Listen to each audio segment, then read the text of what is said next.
शहादत बयान करने के, जिसमें कहते हैं हाय हुसैन तो सकीना तो ज़ैनब। हमारे बुजुर्गों ने हमें ये सबक, हमारे बुजुर्गों ने हमें बताया कि इमाम हुसैन की शहादत इस तरह बयान करो कि नौजवानों में जज्बा जिहाद पैदा हो, औरतें सब्र का पहाड़ बन जाए। इस तरह शहादत हम वो वाली। लेकिन एक बात जरूर ज़हन में रखें, ये जो लोग कहते हैं ना बड़े मजलूम थे, पानी नहीं आ सका, मेरे से हवाला देखे जिसने देखना है, मेरे से हवाला देखे, मेरे से। हजरत इमाम हुसैन मैदान करबला में थे तो थोड़ी सी जगह खोद के ना इमाम हुसैन ने तो खंदक खोदी। खंदक खोदना अरब का रिवाज था, मदीने में भी खंदक खोदी गई, उसका नाम ही जंगे खंदक। तो खंदक खोद के ना आग जलाई जाती थी, ये हिफाजत का एक जरिया था ताकि दुश्मन ना आए। तो इमाम हुसैन ने अपने खैमे के सामने खंदक खोद के उसमें आग जलाई ताकि पर्दा रहे, औरतों के पास को दुश्मन ना आए। तो एक शख्स सामने खड़ा होकर कहने लगा, हुसैन तूने दुनिया में ही आग जला ली है। माज अल्लाह सुम्मा माज अल्लाह कहने लगा, आगे तो आग मिलेगी, यहां जला ली है। तो इमाम हुसैन कहने लगे, मैं हुक्म देता हूं आग को कि तुझे अभी पकड़ ले। लोग कहते हैं मजलूम थे, मैं हुक्म देता हूं आग को तुझे अभी पकड़ ले। ये लफ्ज इमाम हुसैन ने कहे। मैं 3 किताबें तो मेरी लाइब्रेरी में अभी हैं जिनमें हवाला है, 3 कुतब से, और आज कल परसों की किताब नहीं, सैकड़ों साल पुरानी। जब कहा ना मैं हुक्म देता हूं, तो वो आदमी घोड़े से नीचे गिरा, घोड़े से नीचे गिरा, और घोड़े की रिकाब के अंदर उसका पैर उलझा। घोड़ा डर के इतना दौड़ा कि जाके उस आदमी को आग में फेंक दिया। इमाम हुसैन के सामने जल के मर गया। ये हुसैन इब्ने अली है। ये अभी हुक्म देते तो फरिश्ते अभी आ जाते, ये अभी बात करते तो सारी दुनिया की फौजें अभी इकट्ठी हो जाती, ये अभी हुक्म देते तो अभी आ जाते। और सुनो, अगर जनाब इस्माइल के लिए दुम्बा आ सकता है तो वो तो हजरत इब्राहिम के बेटे थे, और ये तो मुस्तफा की औलाद है, इनके लिए क्या कुछ नहीं हो सकता। लेकिन इमाम हुसैन ने पसंद किया था करबला के जिहाद को, इसको पसंद किया था मौला अली ने, वो अपनी पसंद पे थे। कोई आदमी इस तरह ना बयान करे कि बड़े मजलूम थे तो बड़ी मुश्किल में थे तो बड़ा रोते थे बड़े, और कोई शख्स ऐसी बात। यहां तो तमाशा लग गया है, तमाशा लग गया है। एक वो है जो आजकल कह रहे बस जी वो तो 2 शहजादों की जंग थी, उन्हें भी शर्म नहीं आती, और एक मिंबरों पे चढ़े हुए हैं, चेहरे पे दाढ़ी कोई नहीं, सर पे टोपी कोई नहीं, बाजारी सा अंदाज है, कभी दौड़ के इधर जाते हैं, कभी भागते हैं, कभी कहते हैं ऊंचा बोलना, पैरों पे खड़ा होना।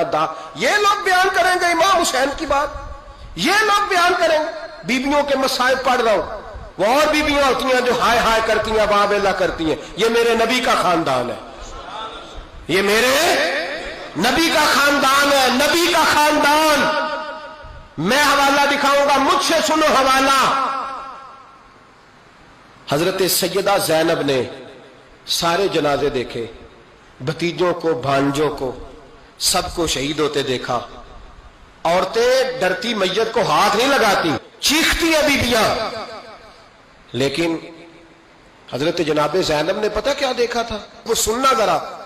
इमाम हुसैन की लाश मुबारक करबला में पड़ी थी, और इमाम हुसैन का सर काट के नेज़े पे चढ़ाया गया था, और वो बीबियों के सामने सामने खाली सर चल रहा था, और सैकड़ों मील का सफर करके दमिश्क के बाजारों से गुजरता वो सर गया। आज मैं सर की बात नहीं करता, सर की, आप मर्द हैं, जवान है सारे, यहां किसी का कटा हुआ हाथ फेंक दिया जाए ना, हाथ तो लोग चीखे मार के दौड़ जाएंगे, बल्कि हाथ तो दूर रहा, किसी की उंगली काट के यहां फेंकी जाए तो लोग चीखे मार के मर्द दौड़ जाएंगे। लेकिन कटा हुआ सर देखा, लाशें देखे। यजीद का दरबार आया, बीबी साहबा को ना ऐसे औरतों ने अपने हाले में लिया है, सैयदा ज़ैनब वहां बैठ गई।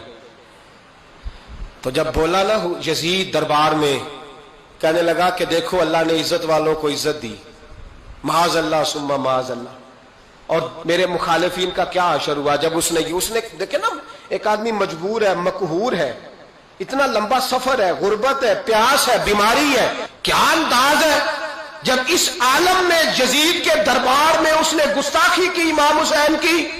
यहां लोग कहते हैं किसी को कुछ ना कहो, कि क्यों ना कुछ कहें, जो सैयदना इमाम हुसैन के बारे में बात करेगा जुबानें खींचेंगे उसकी, जो सहाबा के बारे में बात करेगा हम करने देते हैं। ये क्या बात हुई, गुस्ताखी करना, बेअदबी करना, ये कौन सा दीन है? ये तो तुम बेदीनी फैला रहे हो। सुनो, जब उसने बेअदबी की तो सैयदा ज़ैनब चुप नहीं रही, बल्कि हजरत ज़ैनब बोली और खड़ी हुई। اور آپ نے تلاوت کی قرآن مجید کی اور آیتیں پڑھی، کہنے لگی وَتُعِزُّ مَن تَشَاءُ وَتُذِلُّ مَن تَشَاءُ بِیَدِکَ الْخَیْرُ، اور آپ فرمانے لگی یزید تو کہتا ہے تیرے مخالفین پسپا ہو گئے، تجھے عزت ملی. آپ فرمانے لگے یہ تیرا دربار ہے نا، یہ تیرا سجا ہوا ہے نا، تیرا اس وقت ڈنڈا چلتا ہے نا. فرمانے لگی چند سال ٹھہر جا، تیرے اوپر لوگ لعنتیں برسائیں گے. اور فرمایا جب جمعے پڑھے جائیں گے تو لوگ میرے حسین کے نام کے خطبے پڑھیں گے. فرمایا آج یہ تیرا دربار ہے نا. حضرت نعمان بن بشیر صحابی رسول تھے، وہ کہتے ہیں میرے قریب ایک نابینا صحابی بیٹھا تھا، سنو سنو حوالہ میں دکھاؤں گا.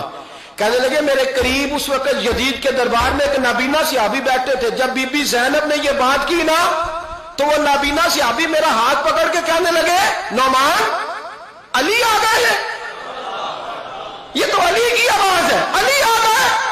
جبریل امی بول رہے ہوں جیسے، حکمت کے گوہر رول رہے ہوں جیسے، دربار دمشق میں وہ زینب کا خطاب منبر پہ علی بول رہے ہوں جیسے.